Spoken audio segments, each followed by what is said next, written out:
your humble pastor, David, help. I'm thinking, I thought, yow!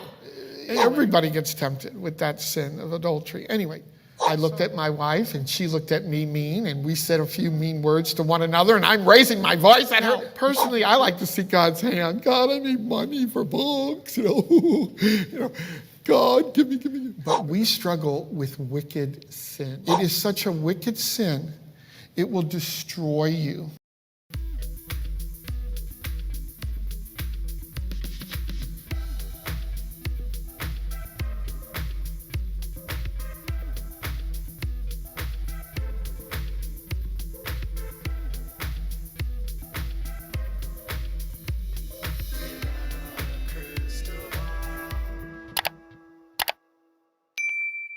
Hey everyone, hey friends, it's Katie from Without a Crystal Ball. Welcome back to my channel. It is Tuesday, June 27th, 2023, and I hope you're having a wonderful day. You know, it is not every day that Anna Duggar's father, Michael Keller, gives me that kind of content that I'm going to make for today. Now, I would say that this content will leave you scratching your head. You will be feeling a little bit horrified, slightly disgusted, and then you'll also have a lot of answers as to why Anna Duggar stays with Josh Duggar, because Michael Keller was full on unhinged in a sermon that he gave at Fairpark Baptist Church, which is in Fort Worth, Texas. It happens to be where Priscilla Waller, his daughter, and David Waller, his son-in-law, are pastor and pastor's wife. Now, David Waller was the assistant of Bill Gothard. And for those of you that have wondered, did Anna and her sister grow up in the IBLP? The answer is yes. Priscilla actually spent time at headquarters working, and Anna was involved with Journey to the Heart and other parts of the IBLP for years. And they maintain and still are part of this system. Michael Keller shows up in Fort Worth generally for Vacation Bible School. He came a couple years ago, if you remember. He showed up one day and he was like talking about how his son, David, had actually gone with him to Arkansas to go help a friend. Now, this was during the time that Josh Duggar had just been arrested. He was on house arrest. And while he didn't mention Josh's name, he just mentioned that a loved one was really struggling and they needed help. And magically, while they're on this trip, David meets the love of his life, Hannah Reber, and they end up getting married like 4 months later. So Jim Bob seemingly orchestrated this entire arranged marriage. The Rebers took Josh in for whatever reason, and then suddenly within months of taking him in, they've set Hannah, their daughter, up with David Keller, who is one of the sons of Michael Keller, Anna's brother, and poof, they get married 4 months later. So it was like a gift for, thank you for taking my son in as being his guardian while he's on house arrest. So Josh Duggar, my friends, contributed to a wedding between the Kellers and the Rebers. But Michael was really erratic in that specific speech. But this one, Michael Keller is so hard to follow, friends. Like, he is the kind of guy that I think he might be on something, but I don't know if he's on anything. It might just seriously be that he has no train of thought, or that he just can't stay on task, or that he's just really this bizarre. Because trying to listen to him give any kind of sermon is like listening to a man go through 37 topics in a 2-minute sentence. I mean, it doesn't stay on track. But anyways, Michael spent time in this sermon, and he was just like randomly reading like one passage from the Bible, and then he would go on a tangent and a story. And he would talk about how these weird stories about how his wife and him got involved with this woman that was very godly, and they were missionaries, and her husband had been spending time in South America working as missionaries. And for the last 5 years, the husband started getting involved with paying for intimate relations with people that work in that industry. And these women were like he was spending all kinds of money with these women, front hugging, right?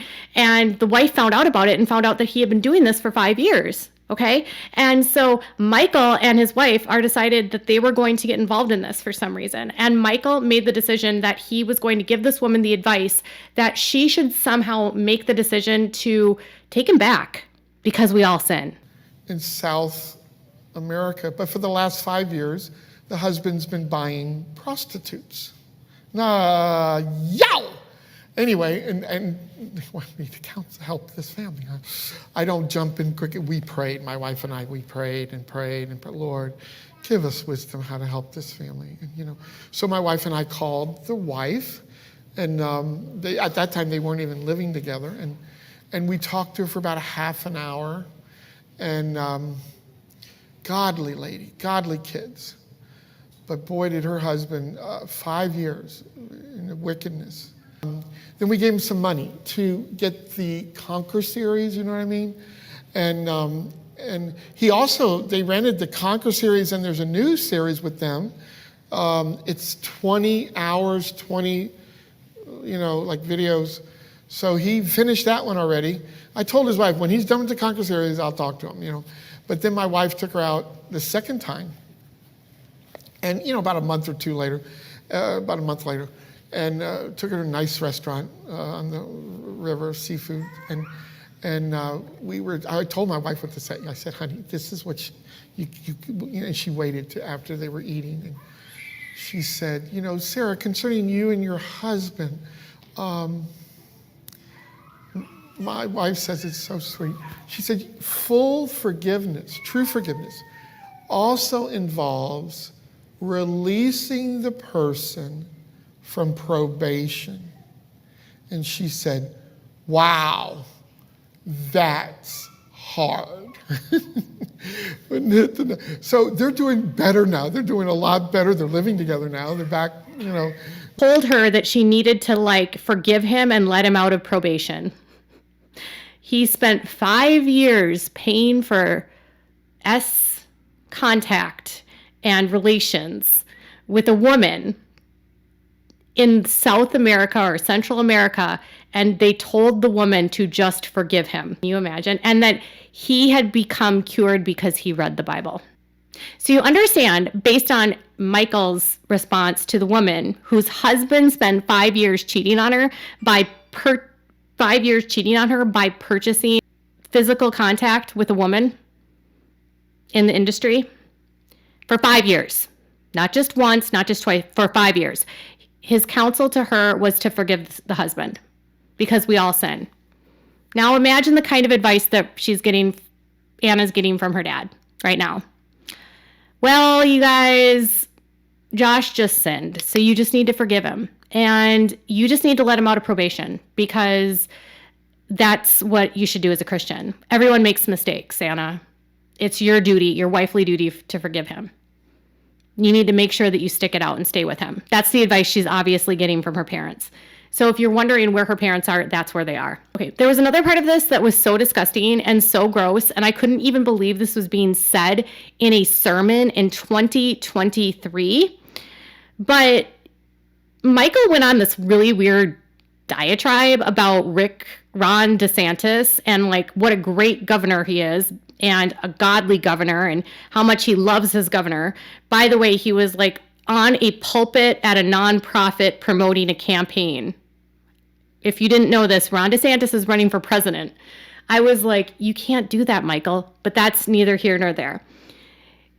He's going on and on about the government in Florida, right?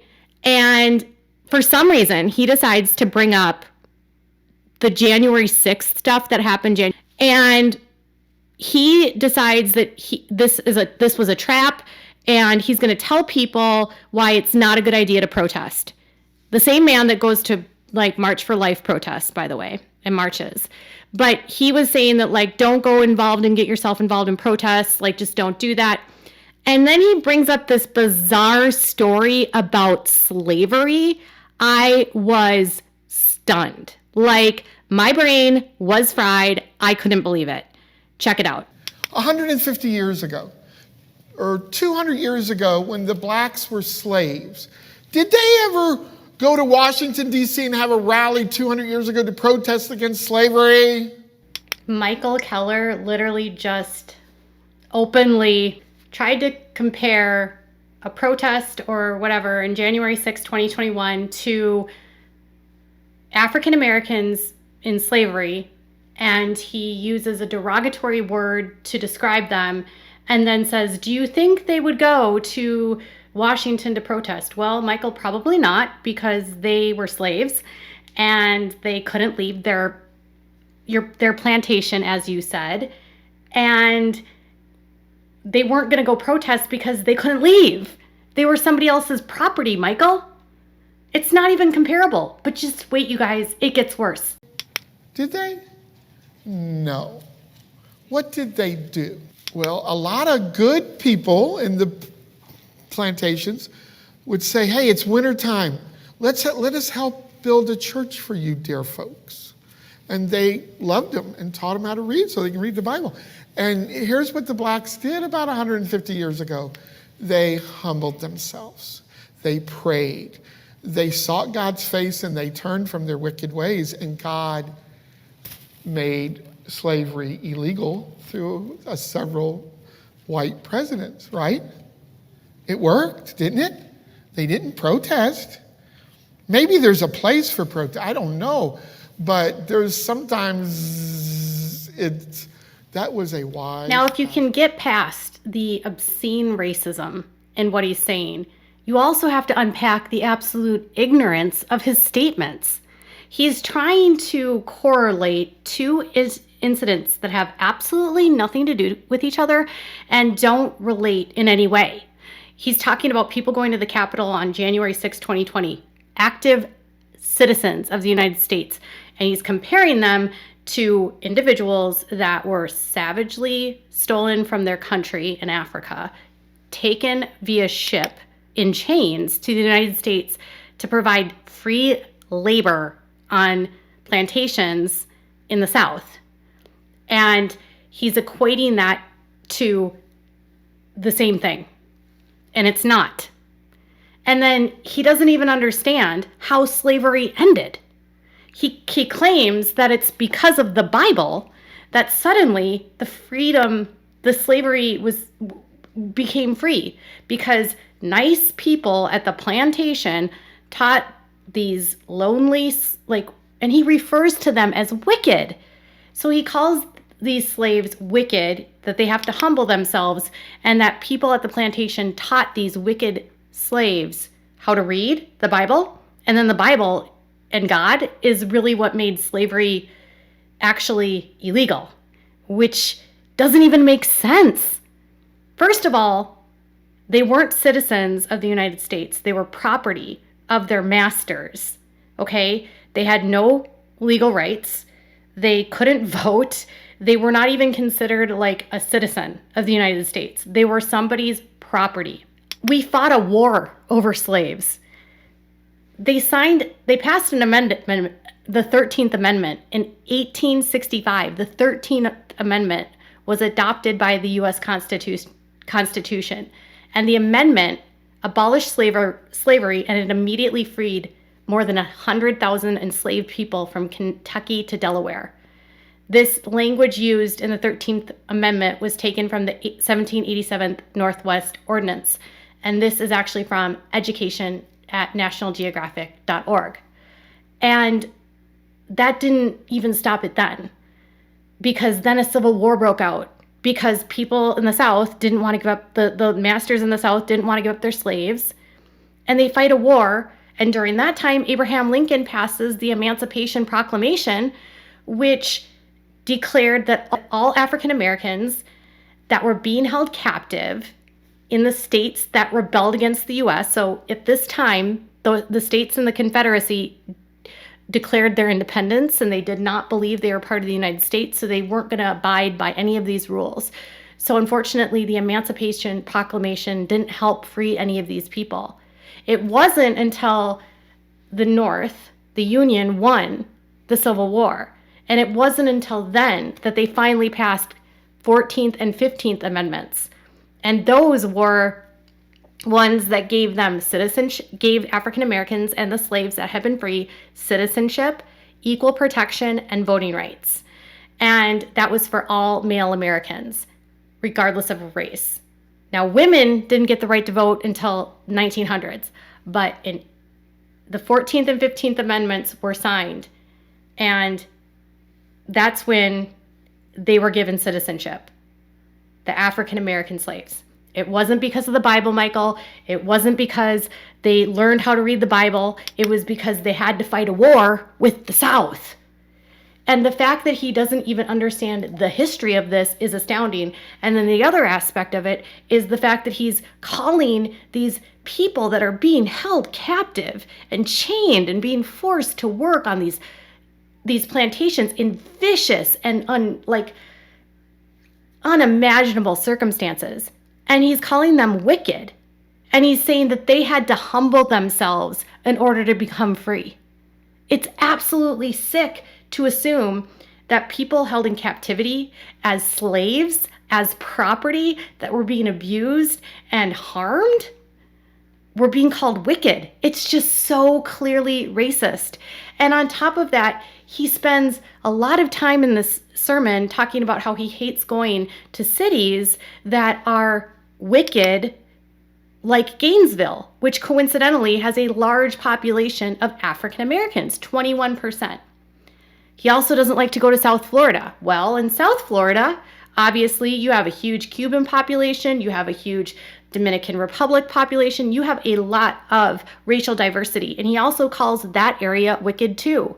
He just wants to stay in his little bubble where he doesn't have to deal with these people he perceives as wicked, which is horrible. And when you think about this type of history, this revisionist history, this is the kind of schooling that the kids in the IBLP are getting. This is the kind of education that Anna is taught from her parents. Okay? This is what she's taught about slavery. Think about that. Racism is such a huge part of the IBLP's curriculum because Bill Gothard was mad that the Confederacy lost. He was mad that the white man lost power and that any threat to the white man's supremacy over all other entities and people was bad. Civil rights movement, bad. Women's rights movement, bad. Women's body rights, bad. Anything that takes away power from a man, bad. Integration of schools, according to Gothard, bad. His entire homeschooling curriculum and all of that is sort of bred out of this idea that they need to pull kids out of public schools because schools were becoming more and more integrated. It's just so sick that in 2023, this kind of stuff can exist online and Anna's dad can feel just so comfortable saying it at church and no one ever says it. No one says anything. You don't hear a peep. And you have to wonder, is this how the Duggars think? I would say, yeah, probably. Most of them are probably along the same lines because unfortunately, that's what they're taught. That's why getting out and having to relearn everything in society for people that leave the IBLP is so challenging because they've been lied to. They've been lied to by their leaders. They've been lied to by the education. They've been lied and told to be scared of people they shouldn't be scared of. And then they have fathers that are telling their kids that African Americans are wicked and had to humble themselves to become free. It's disgusting. I shared this over on my Instagram and the comments blew up. They're so upset about this. When I was scrolling through my comments on Instagram, I couldn't even keep up. There's 365 comments on here, and the bulk of them are like, I'm disgusted. You wonder why Anna is the way she is. Look how she was raised. This makes my blood boil. They changed their wicked ways, ? My God, I need to rinse my eyeballs and ears and bleach. This is the most offensive thing I've heard in a long time. What in the wide world of crazies did we just listen to? It sickens me that anyone thinks like this. This is disgusting. My skin is crawling. What the duck did I just watch? I feel like nothing about the Duggars shocked me, but this shocked me. And someone else said this, oh, I'm so thankful for those nice slave owners who sought mercy on the blacks in the cold winters, built them a church, and was so merciful to teach them to read. Where would we be without their merciful, thoughtful compassion? Obviously, cue the sarcasm.